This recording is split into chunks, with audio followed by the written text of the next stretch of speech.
Hello guys, magandang hapon. Ayan, dito guys, tayo sa bagong lutuan na natin. Thank you Lord. At nakapagawa tayo ng bagong lutuan natin dito sa labas. Ayan na, ginamit na natin guys. And happy ako talaga ngayon guys. Kasi hindi na tayo mababasa pag may ulan. Ayan, sa ngayon may ulan guys. Ayan o. Kita man guys, ulan-ulan. Pero hindi pa masyadong malakas yung ulan. Taligsik ra sa Bisaya, guys. Yan si Rico, busy na, guys. Mista tayo, guys. Ay, punta na kayo, guys. Magsipuntahan na kasi bukas ng tanghalian tayo pakain. So, sana makarating tayo ng maaga bukas, guys.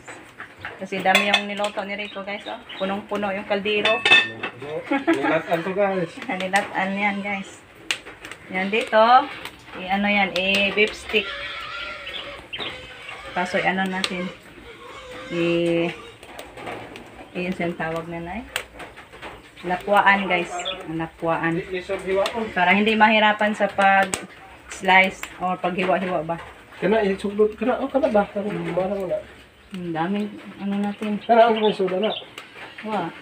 Ato na lang, wala na itong... Yes, kaso hindi matakpan guys. Walang kasya na takip. Ito yung para sa ang tawag nito.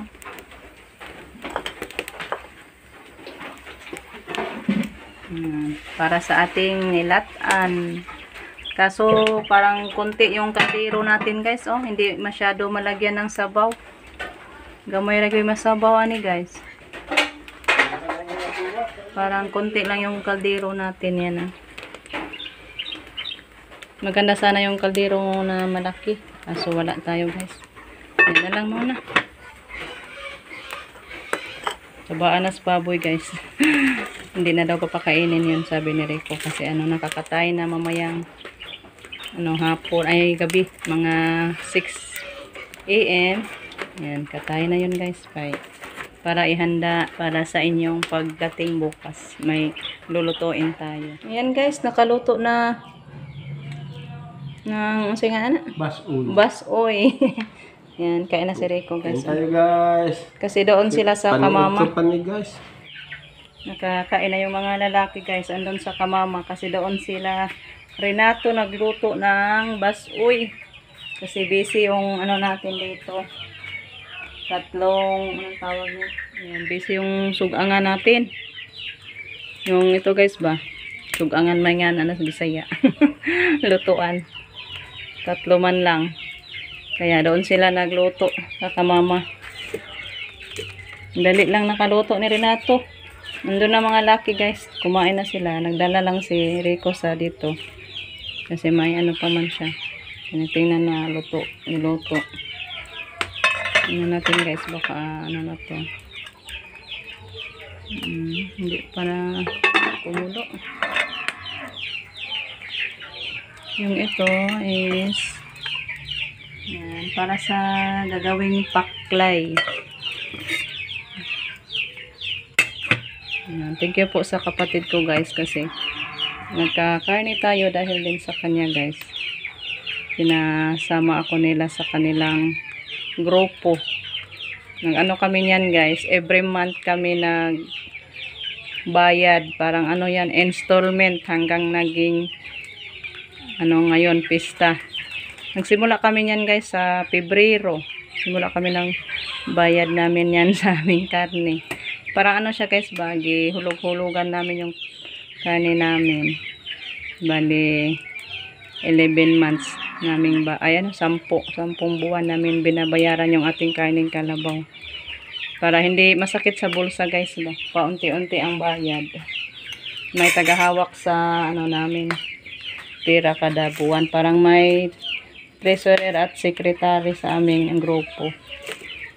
So kaya hindi tayo mahirapan guys na magkaroon ng ganyan na karne.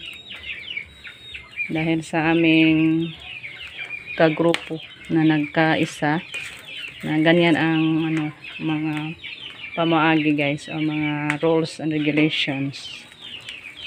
So thank you Lord. May tayo, makaraos tayo guys ng Fiesta celebration bilang papasalamat ni Senyor Santo Niño at sa ating Panginoon. So, mga grasya nga binigay niya sa atin, guys. Ang ingay sa mga manok. Ano naman mo diha? Saka na sila, guys, kasi malapit nang mag 6 ng gabi, 6 p.m. Kaya ano na, matulog na. Para mag-uban ang iba andyan pa sa sa lupa yung iba, hindi pa nakasaka. Yan po, tita, medyo malaki-laki na yung mga manok natin. Shout out po kay tita kasi ando na ngayon si tita sa Pinas, guys. Nakalimutan ko yung saan yan si tita, parang sa Pampanga. Shout out po sa inyo diyan, tita. Hoping na okay lang yung pagbiyahe, nasa may pagdating, mabuting pagdating. Ayan, guys, maghapunan tayo. Tapos na yung mga lalaki, guys. Ako na lang ang kumain. Yung isda, yung ulam natin is yung pinirito pa natin kaya ng umaga. Kasi hindi man ako kakain sa karne nila, guys. Ito na lang. Thank you po, Ma'am Yuli. May ulam pa ako ngayon, Ma'am Yuli. Oh.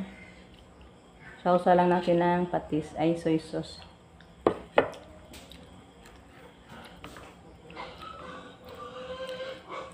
Shout out lang po ako kay Ma'am Penny Lane. Nag-explain ako sa iyo, Ma'am Penny Lane, kasi sinabi ni Ma'am Penny Lane na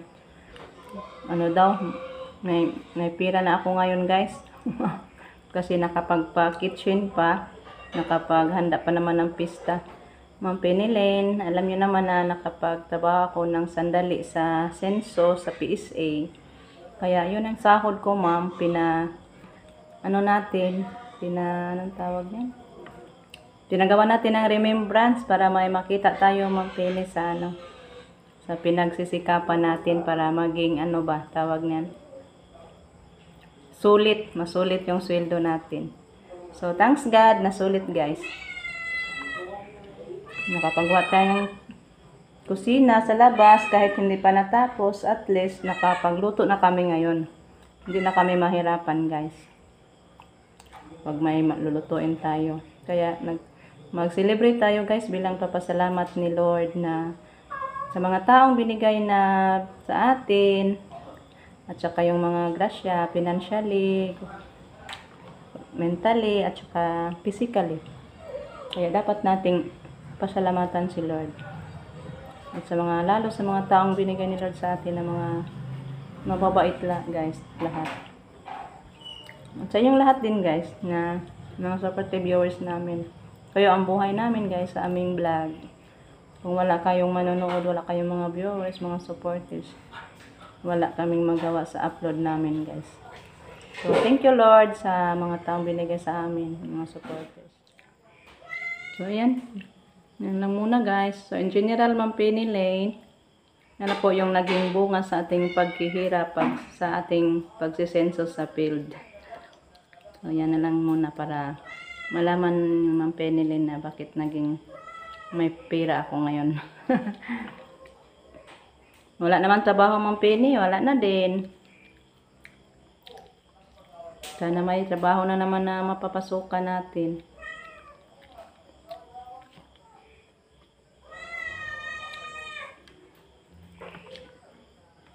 Ulan at init.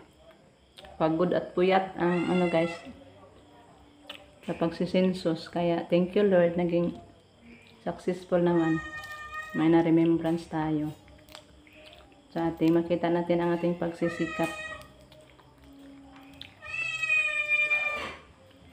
So yan lang muna, guys, kasi pagkatapos kong kumain, maglinis na sa mga sangkap para handa-handa na mamayang madaling araw kami magluto ni Rico, kasi baka maano tayo, ang tawag niya, ma-short of time ta, guys, ba? Tanghali na ba ito ang kaon? So, abangan ko na lang, guys, yung pagpunta nyo bukas sa bahay.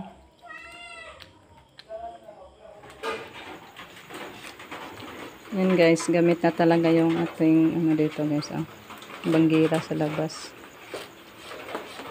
Kahit hindi pa nakuha yung So yan na naga. Porma. Yung kahoy guys, hindi pa namin tinanggal. Kaya baka ano pa, hindi pa masyadong matigas ba. Pero ginamit natin guys. No? Yung linis si Rico ng balat. Maganda daw yun guys. So ano mo niga? So ano mo pagluto? Balbacoa. Ang balbacoa. Kaya linisan ng mabuti guys. Kunin sa mga balahibo ba.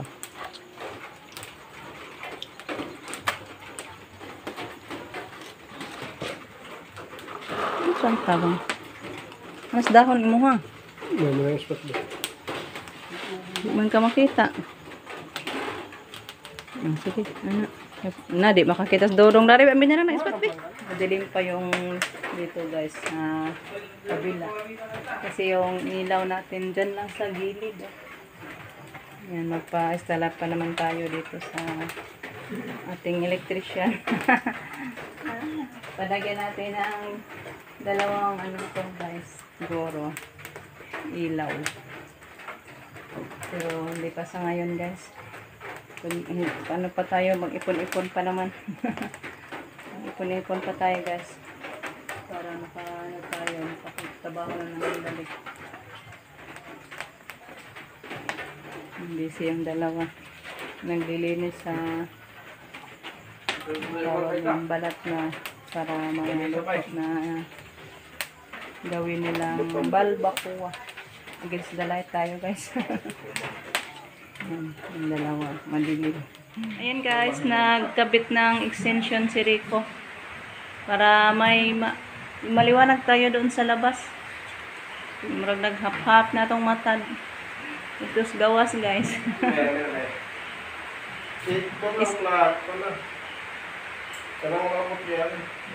Kana ba kay unsa kataas nak ba ang plug?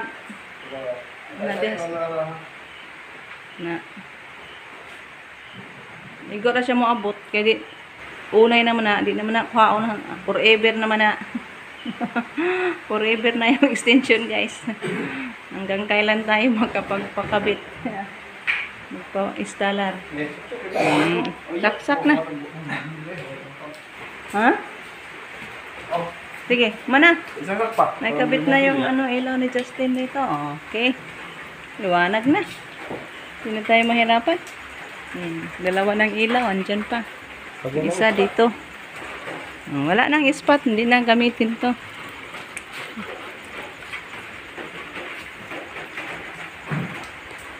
Uwan na po guys. Nagiknik ang ulan guys. Yan ulan. Mga upuan natin dito guys. Yan ako. Para hindi sa silid. Baka dito matulog yung mga asong gala. So hanggang dito na lang muna guys. Abangan nyo na lang yung mga upload namin bukas na naman. So, susunod pa naman natin mga videos. Thank you so much guys sa walang pagsuporta. Bye bye guys. Happy Fiesta.